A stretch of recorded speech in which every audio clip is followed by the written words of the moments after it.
एक घने जंगल में एक बड़ा बरगद का पेड़ था जिस पर सैकड़ों कौए रहते थे। उनका राजा मेघवर्ण था जो बहुत ही समझदार और दूरदर्शी था। उसी जंगल में एक पहाड़ की गुफा में उल्लुओं का एक समूह रहता था। उनका राजा अरिमर्दन था जो स्वभाव से क्रूर और अहंकारी था। कौए और उल्लुओं में पुरानी दुश्मनी थी। उल्लू रात में देखते थे और रात में ही शिकार करते थे। वे रात में आकर कौओं पर हमला करते थे जिससे कौए बहुत परेशान थे और उनके कई साथी मारे जा चुके थे। एक दिन सभी कौए राजा मेघवर्ण के पास गए और अपनी परेशानी बताई। मेघवर्ण ने अपने मंत्रियों के साथ मिलकर एक योजना बनाई। इस समस्या का हल सिर्फ ताकत से नहीं बल्कि चालाकी से होगा। मेघवर्ण ने चिरजीवी को उल्लुओं के पास भेजा। चिरजीवी ने एक नाटक किया।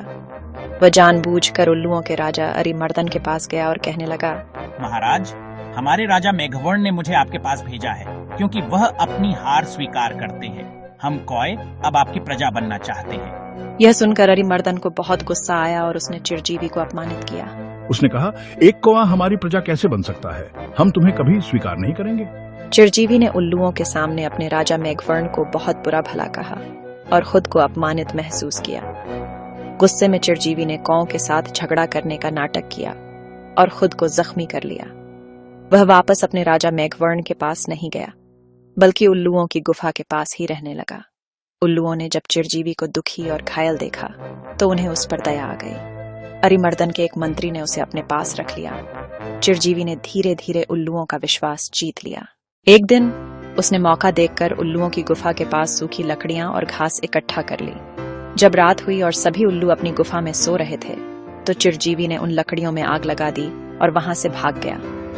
गुफा में आग लगने से सभी उल्लू घबरा गए और बाहर निकलने की कोशिश करने लगे, लेकिन धुआं और आग इतनी तेज थी कि वे बाहर नहीं निकल पाए और सभी उसमें जल गए। इस तरह राजा मेघवर्ण और उसके मंत्री चिरजीवी ने अपनी बुद्धिमत्ता और रणनीति से अपने शक्तिशाली दुश्मन उल्लुओं को हरा दिया।